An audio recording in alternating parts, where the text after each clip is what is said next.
Please forgive me for leaving my daughter, Ine, here with you. My wife disappeared a few weeks back when I wasn't home, and I'm afraid someone may have hurt her. Ine won't come back inside the house or speak. I don't think it's safe for her to be here right now, and I don't know what else to do. You have a child of your own, so I'm sure you'll understand why I have to prioritise my daughter's safety. She's a compassionate and thoughtful girl, and I'm sure she'll be no trouble to you. I'm leaving for a few weeks to find out what happened to my wife. Mr. Sato folded up the note while Ine looked at them with fearful and wary eyes. Every inch of her body exuded exhaustion. The Satos could not stomach the thought of turning away such an innocent soul.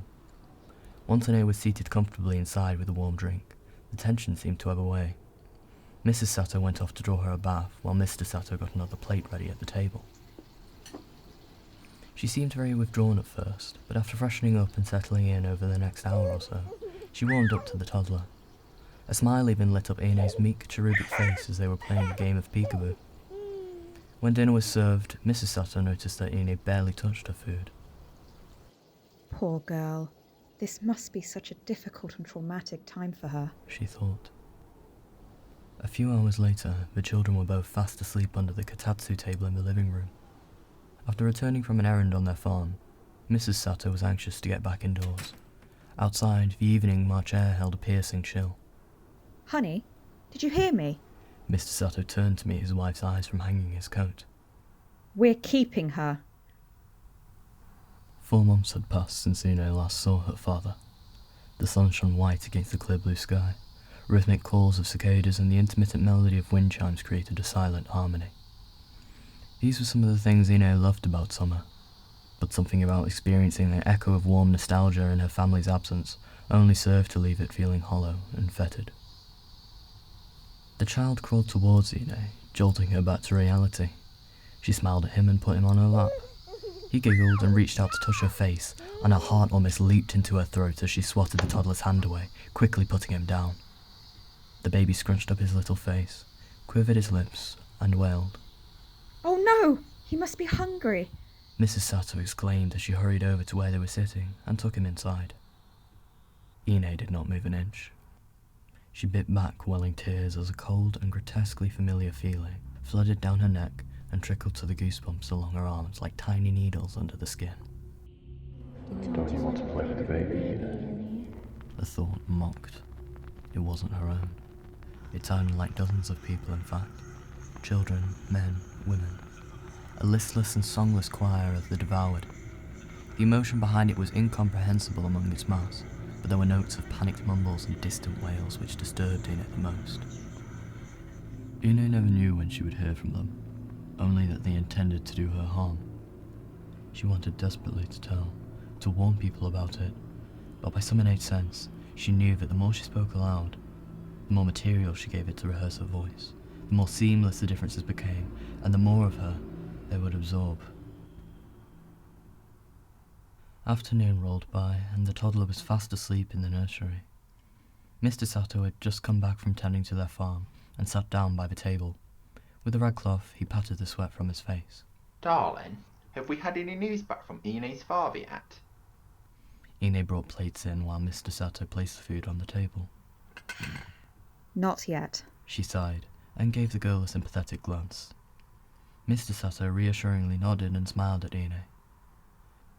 Oh, don't you worry, sweetheart. You can stay here as long as you like. Treat this as if it was your own family, alright? The family sat down for their meal. I'm sorry, it's not a lot. Rats must have gotten into the pantry because a lot of the food has been opened and spoiled. I meant to call the exterminators earlier. No worries, I shall call them after dinner. Mr. Sato added. Avoiding eye contact, Ine started clearing up her utensils. Are you done, dear? You hardly had a bite. You're a growing girl, so you need to eat. Mrs. Sato insisted. Ine shook her head, indicating that she was done. The next morning, the exterminators combed the house from top to bottom and found nothing of great concern. Their problem of food scarcity still remained unresolved. And so the couple left to go to the market for their weekly shopping trip. Usually, they'd take the baby, but they figured it'd be faster if they left him at home. After all, Ine would be there to watch him. Ine was hesitant to accept, but she felt like she couldn't possibly say no. It was the least she could do for the Satos, so she soothed herself with reason. Their baby was surprisingly easygoing for a child who couldn't be much over a year old. He lay fast asleep in his cot since noon, and it wouldn't be foolish to trust he would remain that way until they returned. The Satos said a brief goodbye, reassuring that they wouldn't be long, before closing the front door behind them. The house fell still. Ine felt herself itch and sweat as her mind started to race through the deafening silence. It wasn't until that moment, where it hit like a dizzying change of pressure in the air, just how dangerous this could be. She didn't have to be in the same room, she told herself. She could go outside and busy herself in the garden and maybe explore the field a little. As long as she was somewhere close enough, she could still see the house. Her body went rigid and still, like the blood in her veins had turned to lead. She turned sharply into the kitchen to look for something to satisfy the growing crescendo of chance in her mind, but the Satos had already thrown out the old food. She knew she'd already milked this option dry too many times. They only had to whisper now, but it was piercing, every consonant rolling off the tongue like nails on a blackboard. She began to panic at how rapidly the feelings were settling in this time. It snuck up and it snared itself around her before she even knew it could, as if it planned this. Her legs felt weak as she trudged herself feverishly over to the front door, fighting to let herself out. A sharp pain like electric shocks cracked through her nerves like a storm ripping the branches off trees. Her body all of a sudden felt as though it was going to break from the inside out. She felt the front door begin to give as she turned the handle, and her weight against it sent her tumbling outside. As she made impact, she gasped for air, but it did nothing to relieve the pressure. Then, out from the noise, came a sound of contrast. It was weak and faint at first, but it slightly stifled the pain, as though the force that was hurting her stopped to listen to the sound too. She strained her ears, and the sound she identified rapidly became dominant, even over the oppressive voice. The child's cry rang in Ine's ear, as her body moved back against her will. Mr. Sato's hand met the door handle to turn it, only to push as it drifted ajar on its own. Ine?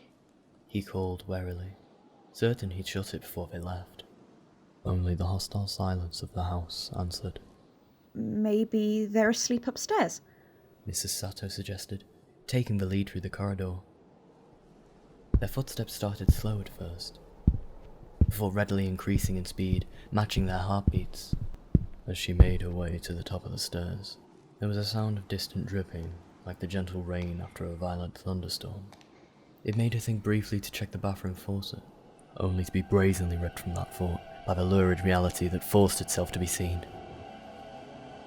The smell of damp iron suffocated and clung to their lungs. The floor greeted them insanguine. The kids were nowhere to be found.